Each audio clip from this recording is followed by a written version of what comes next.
Wait আজকের টপিকটা আমরা দেখে নেব অনেক লং সেন্টেন্স। আমার যেসব প্রিয় লার্নার্স অনেক লং সেন্টেন্সকে কিভাবে ইংরেজিতে লিখবো বা বলবো তার জন্য আমি এই টপিকটা রেখেছি। দেখো, এখান থেকে এই পর্যন্ত একটা সেন্টেন্স, এখান থেকে এই পর্যন্ত একটা, এখান থেকে এই পর্যন্ত, এবং চারটে সেন্টেন্স আমি রেখেছি। এই চারটে সেন্টেন্স কিরকম সেন্টেন্স, অর্থাৎ কিরকম টাইপ বাংলা আমরা বলি, এত বড় লাইন, এত বড় সেন্টেন্স আমরা আজকে এই টপিকটা দেখব। সো দেখো, আজ রবিবার কিন্তু তার মানে এই নয় যে আমি সারাদিন ঘুমাবো। আজ রবিবার তার মানে এই নয় আমি সারাদিন ঘুমাবো।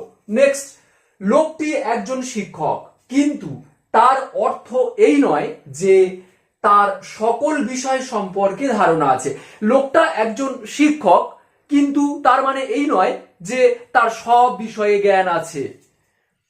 তুমি আমার বন্ধু কিন্তু এর মানে এই নয় যে আমি তোমার সব কথা শুনি। তুমি আমার বন্ধু তার মানে এই নয় যে আমি তোমার সব কথা শুনি। এরকম বাংলা আমরা বলি। তুমি খুব ভালো ইংরেজি লিখতে পারো কিন্তু এর অর্থ এই নয় যে তুমি ভালো ইংরেজি বলতে পারো। তুমি ইংরেজি লিখতে পারো তার মানে এই নয় যে তুমি বলতে পারবে।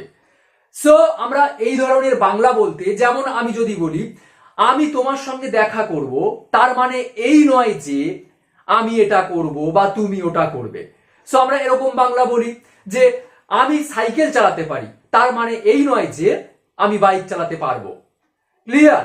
মানে আমরা কোনো কাজ করতে পারি বা করতে পারি না, সেটার অর্থ এই নয় যে তার উল্টোটা। তাহলে আমরা এই ধরনের বাংলা বলতে কিভাবে ইংরেজিগুলো বলবো তার আগে আমরা লেখাগুলো দেখে নেব এবং তারপরে বলা প্র্যাকটিস করব। সো সঙ্গে থাকার জন্য প্রত্যেককে জানাই অনেক ধন্যবাদ, অনেক শুভেচ্ছা।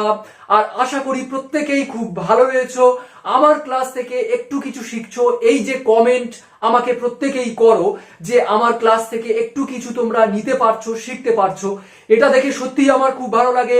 আর আজকের টপিকেও আমি সেম ভাবে বলবো, ছোট্ট একটা লাইক আর ছোট্ট একটা কমেন্ট করতে ভুলো না আমার টপিকগুলো কেমন লাগে এবং তোমাদের কতটা শেখাতে পারছি, তাহলে আমি অনেক বেশি করে আরো উৎসাহী হব। So let's continue. আজ রবিবার, আমরা প্রত্যেকটা সেন্টেন্সে দেখব তিনটে করে পার্ট আছে। দেখো, আজ রবিবার আমি এখানে ব্র্যাকেট করে দিলাম, আজ রবিবার, এটার ইংরেজি আলাদা হবে, কিন্তু তার মানে এই নয় যে এটার ইংরেজি আলাদা হবে। আবার আমি সারাদিন ঘুমাবো, এটার ইংরেজি আলাদা হবে। তিনটে পার্ট। লোকটি একজন শিক্ষক, তাহলে এটা একটা পার্ট, কিন্তু এর অর্থ এই নয় যে এটা একটা পার্ট। তার সকল বিষয় সম্পর্কে ধারণা আছে। আমরা কিন্তু তিনটে পার্ট করে নিয়েছি এবং তিনটে সেন্টেন্সেরই আমাদের জানা, আমি দেখাবো সেটা। ক্লিয়ার?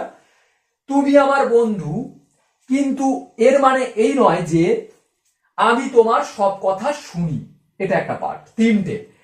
তুমি খুব ভালো ইংরেজি লিখতে পারো কিন্তু এর অর্থ এই নয় যে তুমি ভালো ইংরেজি বলতে পারবে। ওকে, চলো তাহলে আজ রবিবার আমরা লিখব today is Sunday. Today is Sunday. আজ রবিবার, গতকাল শনিবার ছিল, গত পরশু রবিবার ছিল, আগামীকাল সোমবার হবে, আগামী পরশু রবিবার হবে। এই ধরনের বাংলা বলতে আমরা কি ইংরেজি বলি তার টপিকটা আমার অলরেডি এক্সপ্লেন করা আছে ডিটেলস A to Z, খুব ইজি ওয়েতে। সো আমি ডেসক্রিপশন বক্সে দিয়ে দিলাম, তোমরা দেখতে পারো। এনিওয়ে, টুডে ইজ সানডে, আজ রবিবার, তাহলে এটা হলো। কিন্তু তার মানে এই নয়, তার মানে এই নয় বা তার অর্থ এই নয়। তাহলে কিন্তু আমরা লিখবো BUT, বাট। তাহলে বাটের পরে আমরা একটা সাবজেক্ট দেব দিস। মানে বা অর্থ এর ইংরেজি হলো MEAN, মিন। আর এখানে মিন মানে দিস মিন মানে এইটার মানে, আর মানে নয় বা অর্থ নয়, নেগেটিভে নয় বলতে আমরা নট, NOT, নট। আমি আগেই বলেছি সিম্পল প্রেজেন্ট টেন্স এবং সিম্পল পাস্ট টেন্সে নট একা বসে না। তাহলে মিনটা ভার্বের ফার্স্ট ফর্ম। তাহলে যদি আমরা নেগেটিভ নট করি তাহলে আমরা দিস আছে থার্ড পারসন সিঙ্গুলার, আমরা ডাচটা হেল্পিং ভার্ব হিসাবে নেব। অনেকের প্রশ্ন হতে পারে ডু নট দিতে পারতাম, কিন্তু এখানে দিজ আছে অর্থাৎ থার্ড পারসন সিঙ্গুলার, সেই জন্য আমরা ডুর সঙ্গে ইএস অ্যাড করে ডাজ নট করেছি। So this does not mean, এটার মানে হলো এটার মানে নয়, তারপরে দ্যাট যে। সো এটা হলো যে this does not mean that, এটার অর্থ এই নয় যে, মনে রাখবে কিন্তু তার মানে এই নয় যে, বা কিন্তু এর অর্থ এই নয় যে, এটার ইংরেজি হলো but this does not mean that. এবারে ডাজ নট কে আমরা শর্ট এন্ড করে বলবো এবং লিখবো, লিখতে গেলে এন অ্যাপোস্ট্রফি টি ডাজেন্ট, আর বলতে গেলে ডাজেন্ট। ওকে, দিস ডাজেন্ট তোমরাও শর্ট এন্ড করে বলার চেষ্টা করো, ডাজ নট আলাদা আলাদা না বলে বলো doesn't. This doesn't mean that, এটার অর্থ এই নয় যে আমি সারাদিন ঘুমাবো। এখানে আবার টেন্স লক্ষ্য করছি, তাই না? আমি সারাদিন ঘুমাবো, ঘুমাবো আমি আই, ঘুমাবো বো মানে ফিউচার, শ্যাল উইল, তাহলে আই উইল, আয়ের পরে উইল হয়, আয়ের পরে শ্যাল হয়। সেটা কখন? একটা টপিক আমি তোমাদের দিয়ে দিলাম ডেসক্রিপশন বক্সের সেকেন্ড ভিডিওতে, শ্যাল উইলের ব্যবহার। আমরা প্রত্যেকেই জানি যে হির পরে উইল হয়, রাম, যদু, কোন নাম সিঙ্গেল নাম বোঝালে উইল হয়। তোমরা কি জানো রামের পরে শ্যাল হয়, ওকে, হির পরে শ্যাল হয় কেন? সো দেখতে পারো ডেসক্রিপশন বক্সের নিচে আমি ভিডিওটা দিয়ে দিলাম। আই উইল কি করব? ঘুমাবো, I will slip, I will slip আমি ঘুমাবো ফিউচার টেন্সে। শ্যাল উইলের পরে ভার্বের সব সময় ফার্স্ট ফর্ম হয়, আই উইল স্লিপ সারা দিন, সো আমি বলতে পারি অল ডে। তাহলে পুরো সেন্টেন্সটা হলো, আমি খুব ছোট্ট করে ভেঙে ভেঙে ইজি ওয়েতে তোমাদের দেখাচ্ছি, যাদের ইংরেজিতে প্রচুর ভয় রয়েছে তাদের কাছেও খুব সহজ হবে। আজ রবিবার, টুডে ইজ সানডে, আজ হলো রবিবার। But this doesn't mean that, কিন্তু এটার অর্থ এই নয় যে I will sleep all day, আমি সারাদিন ঘুমাবো। নেক্সট, লোকটি একজন শিক্ষক, ট্রান্সলেশন করে ফেলো, the man is a teacher, the man is a teacher, অর্থাৎ লোকটি হলো একজন শিক্ষক, কিন্তু এর অর্থ এই নয় যে তার সব জানা। সো এই ইংরেজিটা আমি আগেই বলেছি, বাট আমরা এখানে দিস দিয়েছিলাম, এটা ইট দিতে পারো, ইট ডাজ নট কে আমরা বলবো ডাজেন্ট, ইট ডাজেন্ট মিন, মিন মানে মানে বা অর্থ, আর ডাজেন্ট মিন মানে অর্থ নয় যে, দ্যাট। সো কিন্তু এর অর্থ এই নয় যে, but it doesn't mean that তার সকল বিষয় সম্পর্কে ধারণা আছে, সো তার আমরা বলবো হি। এবারে ভার্ব কোনটা আছে শেষে, আমরা জানি সাবজেক্টের শেষে ভার্ব থাকে, সাবজেক্ট প্রথমে আর সেন্টেন্সের শেষে ভার্ব। যেমন এখানে আমি আই সাবজেক্ট, আর লাস্টে আছে ভার্ব ঘুমাবো। এখানেও তার হি, আর শেষে আছে হ্যাজ বা হ্যাভ, আছে ইংরেজি হ্যাজ বা হ্যাভ, আমরা হির পরে দেব হ্যাজ, হি হ্যাজ, তার আছে, আছে। এবার শেষ থেকে করে আসো, আছে কি আছে? ধারণা, সো আমি বলবো আইডিয়া। তারপরে আছে সম্পর্কে, অর্থাৎ অ্যাবাউট, অ্যাবাউট মানে সম্পর্কে, সকল বিষয়, আমি বলবো all matters, M A T T E R S, বা all subjects. Clear? The man is a teacher, লোকটা হলো একজন শিক্ষক, but it doesn't mean that, এইভাবে তোমরা প্র্যাকটিস করো এই ফ্রেজটা বলার জন্য, ইট ডাজেন্ট মিন দ্যাট বা this doesn't mean that. Okay, that বলে sentence, he has idea about all matters. তাহলে লোকটা একজন শিক্ষক, কিন্তু তার মানে এই নয় যে তার সকল বিষয়ে ধারণা আছে, মানে নেই। তুমি আমার বন্ধু, তাহলে ট্রান্সলেশন করে ফেলো, ইউ আর তুমি হও my friend, you are my friend, তুমি আমার বন্ধু হও, কিন্তু এর মানে এই নয় যে, সো আমি বলবো but this doesn't mean that, this doesn't mean that you are my friend, but this doesn't mean that তুমি আমার বন্ধু, কিন্তু এটার মানে এই নয় যে আমি তোমার সব কথা শুনি। তাহলে আমি শুনি, আই।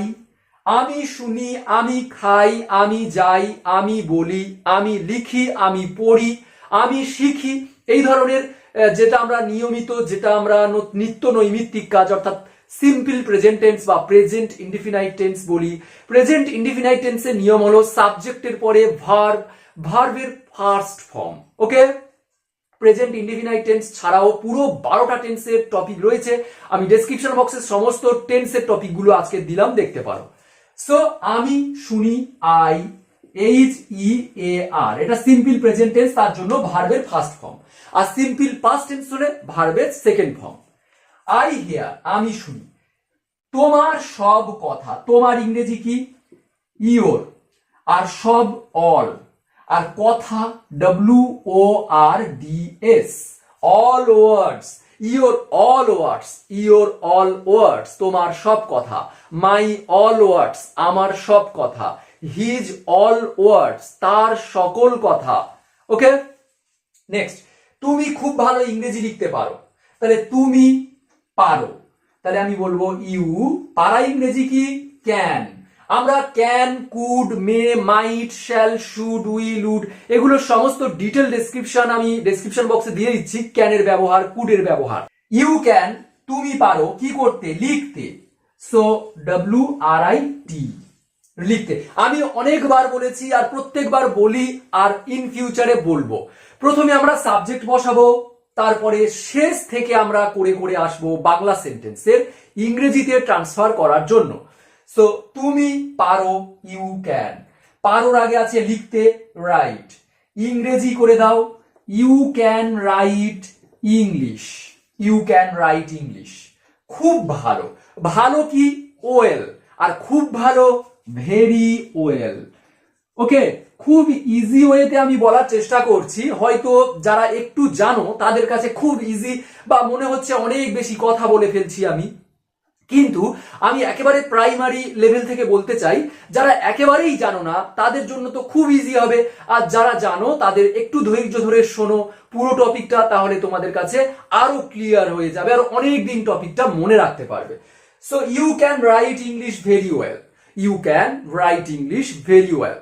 তুমি বা তোমরা ভালো ইংরেজি লিখতে পারো, কিন্তু এর অর্থ এই নয়, বাট কিন্তু this doesn't mean that তুমি ইংরেজি ভালো লিখতে পারো, কিন্তু এটার মানে এই নয় যে তুমি বলতে পারবে। অনেকে ইংরেজি লিখতে পারে কিন্তু বলতে পারে না, তখন আমরা এটা বলি। সো দ্যাট এর পরে আমি বলবো তুমি ভালো ইংরেজি বলতে পারবে। সো এখানেও আমি বলবো ইউ। আর পারবে, পারা বলতে এখানেও ক্যান আমরা ইউজ করব, ইউ ক্যান। আর বলা ইংরেজি কি? আর স্পিক, স্পিক মানে বলা, SPEAK। অনেকে ভাবছে এখানে বলা ইংরেজি টেল, সে, এগুলো দিলে হতো, কিন্তু আমরা স্পিক কেন রেখেছি? আর স্পিকের পরে আমরা কি বলবো? ইংলিশ। ওকে, ENGLISH। এখানে দেখো স্পিক মানে বলা, অথচ টেল মানেও বলা হয়, সেই মানেও বলা হয়। তাহলে স্পিক মানে বলা, টেল মানে বলা, সেই মানে বলা, টক মানেও কথা বলা। সো একটা ডেসক্রিপশন বক্সে আমি ভিডিওটা দিয়ে দিলাম, তোমরা দেখতে পারো। টুডে ইজ সানডে, আজ রবিবার, বাট কিন্তু দিস ডাজন্ট মিন দ্যাট, তার মানে এই নয় যে I will sleep all day, আমি ঘুমাবো সারাদিন। লোকটি একজন শিক্ষক, the man is a teacher, আমরা এইভাবে প্র্যাকটিস করব, the man is a teacher, but this doesn't mean that, তার মানে এই নয় যে হি নোজ অল, সে সব জানে, বা হি হ্যাজ আইডিয়া, তার আইডিয়া আছে about all matters, about all subjects. Okay, তুমি আমার বন্ধু, কিন্তু এর অর্থ এই নয় যে আমি শুনি তোমার সব কথা।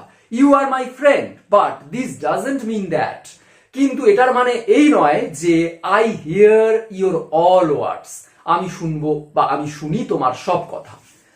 তারপরে তুমি খুব ভালো ইংরেজি লিখতে পারো, you can write English very well, but it doesn't mean that you can speak English very well. So এটা ভালো ইংরেজি বলতে পারো, তাহলে ইংলিশের পরে আমরা এখানে ওয়েল ওয়ার্ডটাও দিতে পারি। লুক এট দ্য বোর্ড, আমি এখানে একটা সেন্টেন্স রেখেছি, এই সেন্টেন্সটা অবশ্যই তোমরা আমাকে রিপ্লাই করো, আর অবশ্যই করে নিজেদের মতো করে কোনো সেন্টেন্স যদি আমাকে কমেন্ট করতে পারো সেটাও করতে পারো। আজকের টপিক থেকে কি শিখলে? আর দেখো আমি এখানে ফরম্যাটটা লিখে দিয়েছি, একটা সেন্টেন্স হবে ফার্স্ট, 3টে পার্ট আছে এই ধরনের সেন্টেন্স গুলোতে। প্রথমত প্রথম সেন্টেন্স লিখবো আমরা, যেমন মহিম একজন সৎ ব্যক্তি, এটা একটা সেন্টেন্স, মানে ট্রান্সলেশন বা টেন্স যে কোনো এভরিথিং হতে পারে। তারপরে but this does not mean that, doesn't mean that মানে কিন্তু এর অর্থ এই নয় যে, এটা বলে আমরা আবার একটা সেন্টেন্স, যেমন দেখো কিন্তু এর মানে এই নয় যে বলার পরে সে সর্বদা সত্যি বলে, তাহলে এটাও একটা সেন্টেন্স। তাহলে প্রথমে একটা সেন্টেন্স, তারপরে but this doesn't mean that এটা বলার পরে আরো একটা সেন্টেন্স, তারপরে অবশেষে হবে ফুল স্টপ। সো আজ এই পর্যন্ত, নেক্সট ক্লাসে আবারও দেখা হবে। টিল দেন আলাই, ওকে, টাটা।